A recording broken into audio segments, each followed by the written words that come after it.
Did you know that the secret to transforming your life's biggest challenges into your greatest opportunities might have been discovered over 2,000 years ago? Imagine facing life's storms with a calm so powerful nothing could shake your inner peace. Sounds like a superpower, right?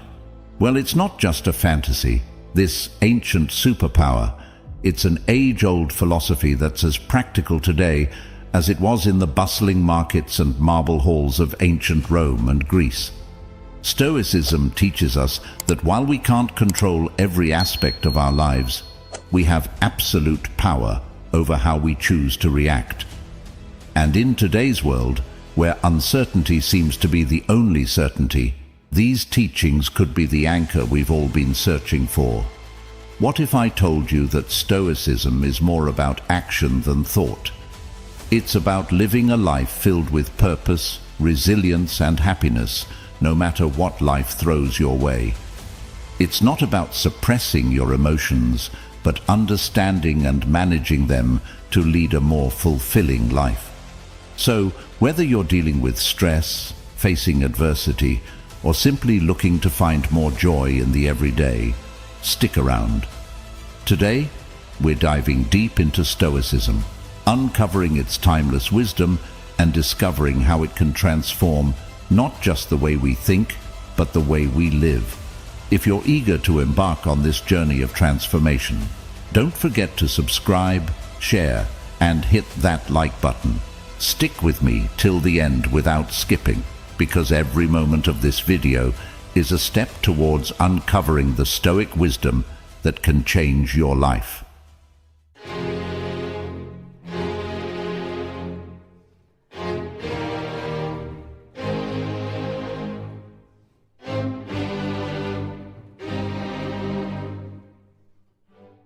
One, focusing on what's in your control. Have you ever found yourself stuck in traffic, fuming over the delay, or scrolling through your phone only to get upset over a negative comment someone left on your post? It happens to the best of us. It's almost like our day-to-day life is filled with these little tests, challenging our mood and our peace of mind at every turn. But here's a game-changing perspective from the world of Stoicism that can turn all that frustration on its head. Stoicism, this incredible philosophy that dates back to ancient Greece and Rome, hands us this powerful tool, focusing on what's in our control. The great Stoic philosopher Epictetus once said, "It's not what happens to you, but how you react to it that matters." Think about that for a second. Traffic, bad weather, negative comments. These are all outside our control. We can't change them, no matter how much we wish we could. What we can change, however, is how we react to them. This idea isn't just ancient wisdom, it's backed by modern psychology too. Carl Jung, a giant in the field of psychology, famously stated, "I am not what happened to me. I am what I choose to become." This aligns perfectly with the Stoic practice. It's about recognizing that the only real power we have is over our own reactions, thoughts, and actions. Let's break it down a bit. Say you're in that traffic jam, late for an important meeting. You can spend that time stewing in anger, honking your horn, and stressing out, which, let's be honest, won't make the cars ahead move any faster. Or you can take a deep breath, accept the situation, and maybe use the time to listen to a podcast, an audiobook, or simply enjoy some music. The traffic hasn't changed, but your response to it has. And with that shift, your stress levels drop, and your day looks a bit brighter. This Stoic principle of focusing on what you can control extends far beyond just dealing with traffic or weather. It applies to our personal goals, our reactions to others, and our approach to obstacles in life. As Marcus Aurelius, another Stoic heavyweight, reminds us, you have power over your mind, not outside events. Realize this, and you will find strength. So next time you find yourself getting worked up over something outside your control, remember these wise words from our Stoic friends. Ask yourself, Is this within my control? If it's not, let it go. Focus on your reaction, your mindset, and your actions. This simple shift can have a profound impact on your stress levels and overall happiness. It's not always easy, but it's worth practicing every day. Remember, it's about progress, not perfection. And as we learn to focus more on what's in our control, we'll find ourselves not just surviving life's challenges, but thriving in spite of them. 2. Embracing obstacles as opportunities. Stoicism teaches us the art of embracing obstacles as opportunities. It sounds counterintuitive, right? Most of us are programmed to view obstacles as just that, barriers to our success and happiness. But Stoics like Marcus Aurelius, Seneca, and Epictetus flip this narrative on its head. They tell us, when life throws you a curveball, instead of asking, "Why me?" ask, "What can I learn?" This is a game changer. Marcus Aurelius, the Roman emperor and a Stoic philosopher, penned in his personal writings, "The impediment to action advances action. What stands in the way becomes the way." What he means here is that every obstacle, no matter how daunting, not only tests our resilience, but also teaches us valuable lessons. It's about finding the silver lining in tough situations and using it to fuel our growth. This perspective isn't just ancient philosophy, it's backed by modern thinkers too. The famous psychologist Carl Jung said, "What you resist persists." By fighting against obstacles, we give them more power over us, but by accepting and learning from them, we can overcome them. This Stoic mindset is about transforming challenges into stepping stones towards becoming stronger and wiser. Let's make it practical. Say you're facing rejection from job applications. It's easy to fall into a spiral of self-pity and doubt, but what if you viewed each rejection as feedback? Maybe there's a skill you need to improve or a new strategy for your job search. That shift in perspective can turn a series of rejections into a path for professional development. Another example is personal conflicts. They're uncomfortable and stressful, but they also offer a chance to practice patience, empathy, and communication skills. Every disagreement is an opportunity to understand different viewpoints and to refine our conflict resolution abilities. The essence of embracing obstacles as opportunities lies in asking ourselves, what can this situation teach me? Instead of being passive victims of circumstance, we become active learners and problem solvers. This doesn't mean that facing obstacles becomes easy, but it does mean that we approach them with a mindset geared towards growth and learning. Epictetus once said, "It's not what happens to you, but how you react to it that matters." This is the heart of Stoicism. It's about seeing beyond the immediate pain or frustration of an obstacle and finding the lessons and opportunities it presents. So when you're faced with a challenge, big or small, try to pause and reframe it. Ask yourself what you can learn from the situation and how it can make you stronger and wiser. Remember, obstacles aren't just hurdles to overcome, they're opportunities to grow. By adopting this Stoic mindset, we can navigate life's ups and downs with more grace, resilience, and wisdom. 3. Living in the present moment. It's something we hear about all the time, right? Live in the now. But what does that really mean? And why is it so important? Living in the present moment is about fully embracing and experiencing where you are at this very second, not letting your mind wander off to the worries of tomorrow or the regrets of yesterday. It's about realizing that life, with all its beauty, challenges and surprises, happens in the now.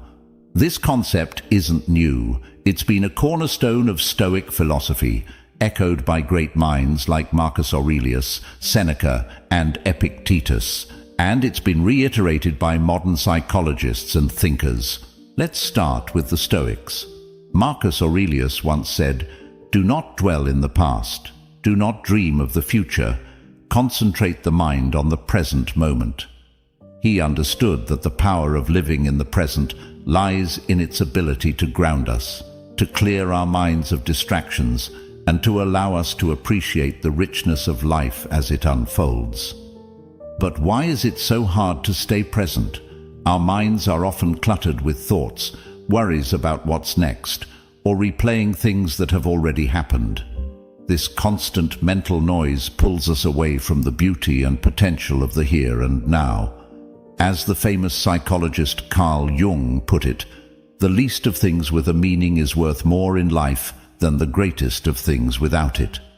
Living in the present moment gives meaning to the small, everyday experiences, enriching our lives beyond measure.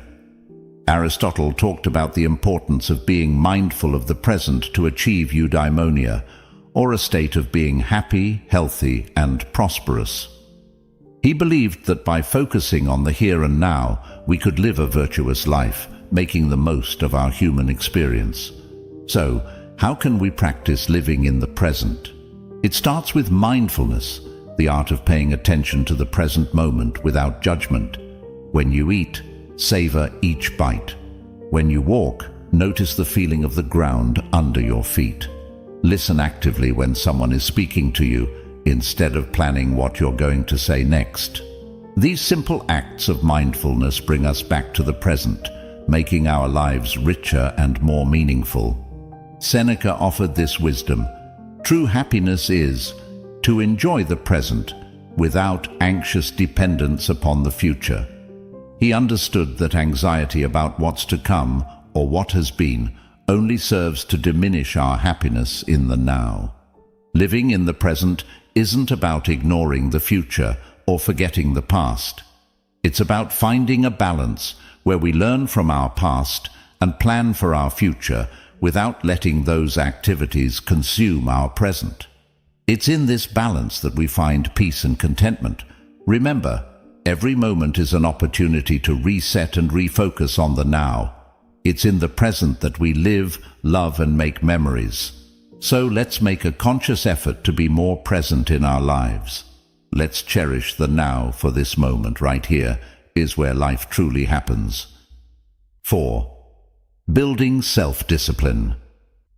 I know the word self-discipline might bring to mind images of rigid schedules and a life devoid of fun, but let's reshape that picture together. Self-discipline is not about restricting your life. It's about empowering yourself to make choices that align with your deepest values and long-term aspirations. It's choosing what's right for you, not what's easy in the moment. At its core, building self-discipline is about mastery over ourselves. It's about saying yes to things that serve us and no to things that don't, even when it's tough. Think about it. Whether it's sticking to a workout routine, saving money instead of impulse buying, or turning off Netflix to focus on a project. These choices might not deliver instant gratification, but they pave the way for long-term satisfaction and success. Stoic philosophy has a lot to say about self-discipline. Marcus Aurelius, the Roman emperor and Stoic philosopher, once wrote, "You have power over your mind, not outside events. Realize this, and you will find strength." This powerful statement highlights the essence of self-discipline. It's about controlling our impulses, emotions, and actions, despite the external temptations and distractions that life throws our way. Seneca offers wisdom on the subject too. He advises us to be steadfast and control our desires rather than being controlled by them. He understood that true freedom comes from within, from our ability to govern ourselves and our appetites. But why is self-discipline so critical? Aristotle, the ancient Greek philosopher, sheds light on this. He believed that we achieve excellence and virtue through habit. By practicing self-discipline, we cultivate habits that lead us toward our best selves. It's not about occasional acts of willpower, but about consistently making choices that reflect our values and goals. Building self-discipline also ties into modern psychological understanding.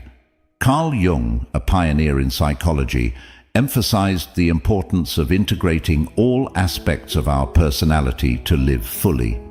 This integration requires self-discipline, as we must navigate the desires of different parts of our psyche, choosing paths that contribute to our overall well-being and growth.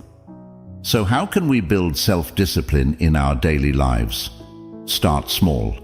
Pick one area you want to improve, whether it's your diet, exercise routine, or spending habits. Set clear, achievable goals and take it one day at a time. Remember, every time you make a choice that aligns with your goals, you're building the muscle of self-discipline.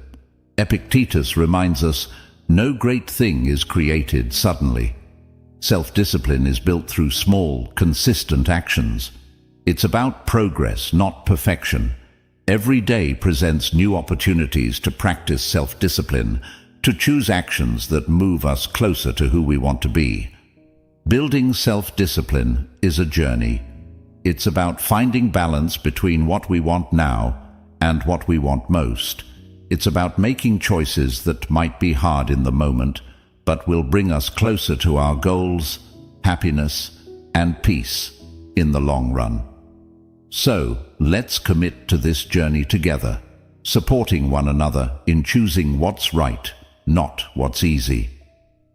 Remember, in the realm of self-discipline lies the path to achieving our dreams and living a life we truly love. 5. Developing emotional resilience. When life throws its curveballs, we all experience a whirlwind of emotions. Feeling angry, sad, or frustrated is a natural part of being human. But here's the kicker. It's not just about the emotions we feel, it's about how we handle them. That's where the magic of emotional resilience comes in. Emotional resilience is like this superpower that allows us to navigate through life's storms with grace and come out stronger on the other side. It's about acknowledging our emotions, understanding them, and then taking positive steps to move forward, rather than being swept away by the tide of our feelings. The Stoics had a lot to say about this. Marcus Aurelius, for example, reminds us, "You have power over your mind, not outside events. Realize this, and you will find strength." This profound insight touches the essence of emotional resilience. It's about recognizing that while we might not have control over what happens to us, we have control over how we respond. Our emotions don't have to control our actions. Seneca offers wisdom on facing adversity without losing our composure. He teaches that life's hardships are tests of our character and resilience. By facing our feelings with understanding and patience, we can grow wiser and more robust. But how do we develop this emotional resilience? It starts with self-awareness. Being mindful of our emotions and reactions helps us understand ourselves better. It's okay to feel what we're feeling, but instead of reacting impulsively, we can choose to respond in a way that aligns with our values and long-term well-being. Aristotle spoke about the golden mean, finding the balance between excess and deficiency. This concept applies beautifully to emotional resilience. It's about finding a balanced response to our emotions, not suppressing them or letting them overpower us. Carl Jung, a pioneer in psychology, emphasized the importance of integrating all aspects of our psyche to achieve wholeness. Part of this process involves confronting our emotions, understanding them, and learning from them. This is at the heart of developing emotional resilience. So, what can you do when you're in the grip of strong emotions? First, give yourself permission to feel. Acknowledge your emotions without judgment. Then, take a step back and try to understand what triggered these feelings. This reflection can provide valuable insights into your emotional patterns and triggers. Epictetus said, "It's not what happens to you, but how you react to it that matters." This is a powerful reminder that our reactions to our emotions can shape our experiences. Instead of being reactive, we can choose to respond in a way that is constructive and healing. Developing emotional resilience is a journey. It involves practicing mindfulness, self-reflection, and patience. It's about building a toolkit of coping strategies like journaling, talking to a trusted friend, or practicing relaxation techniques.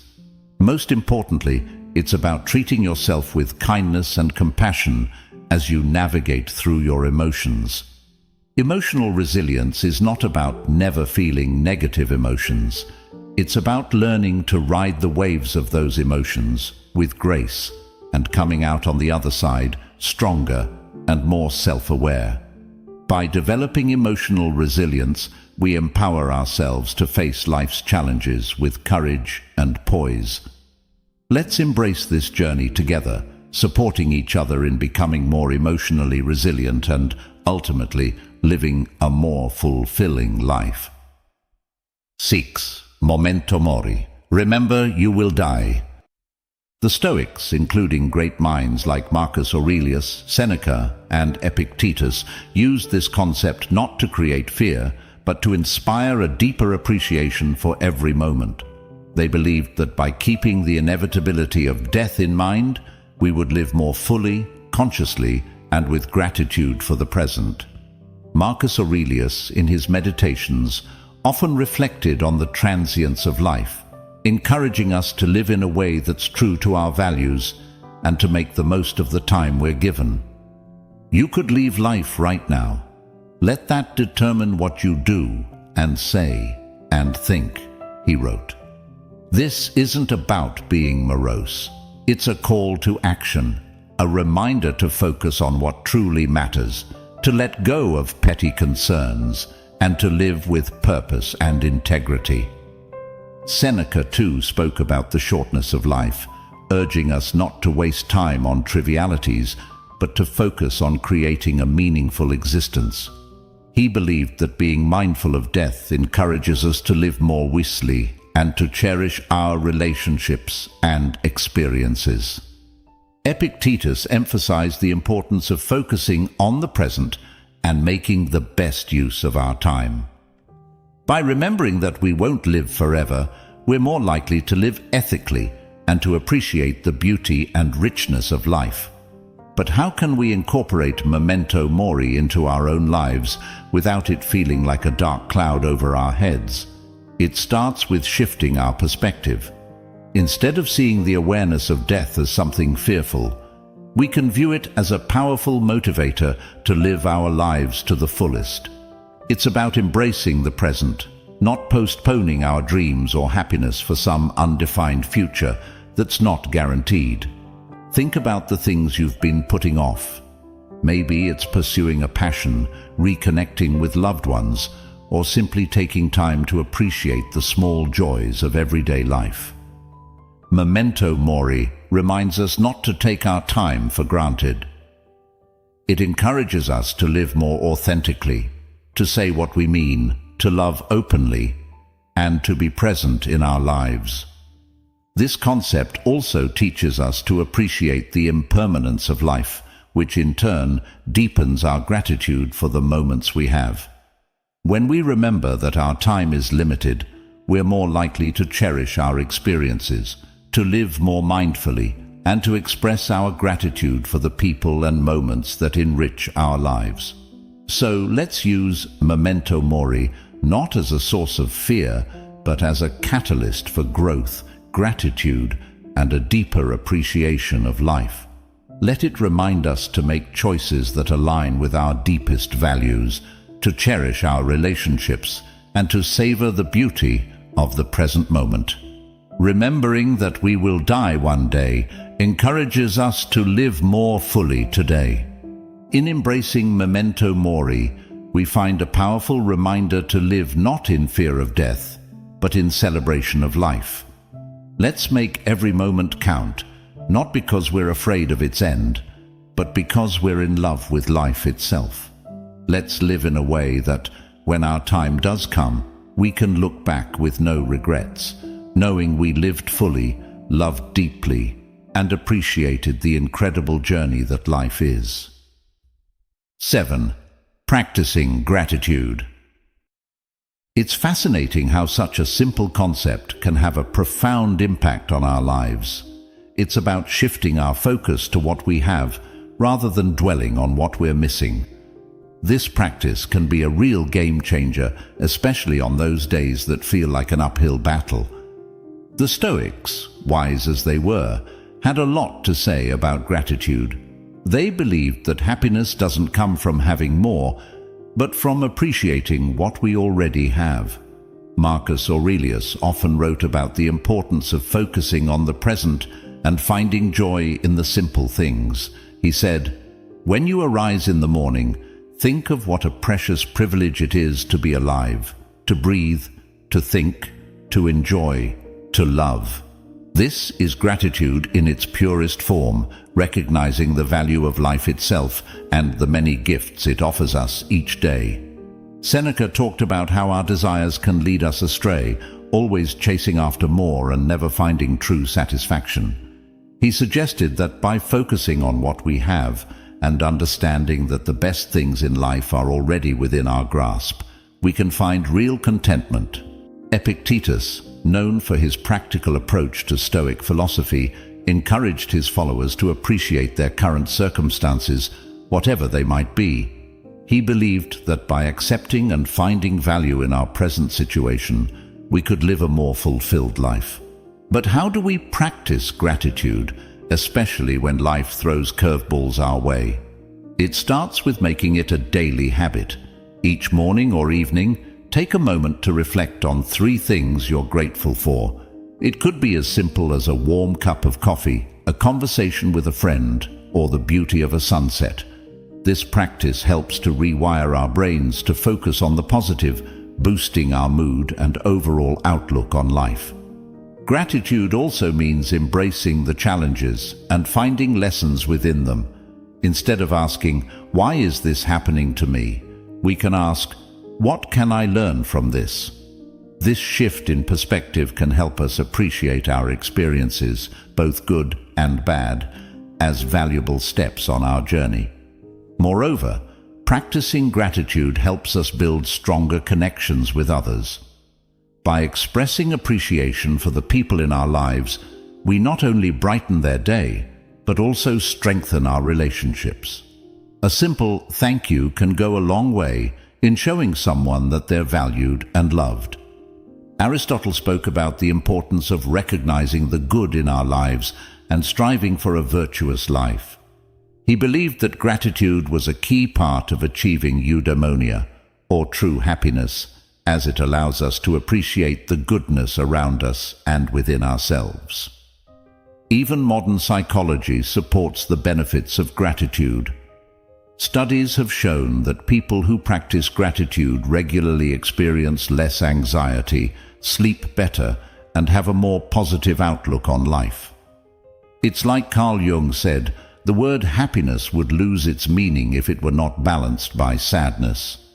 By acknowledging and being grateful for the full spectrum of our experiences, we find a deeper, more authentic form of happiness.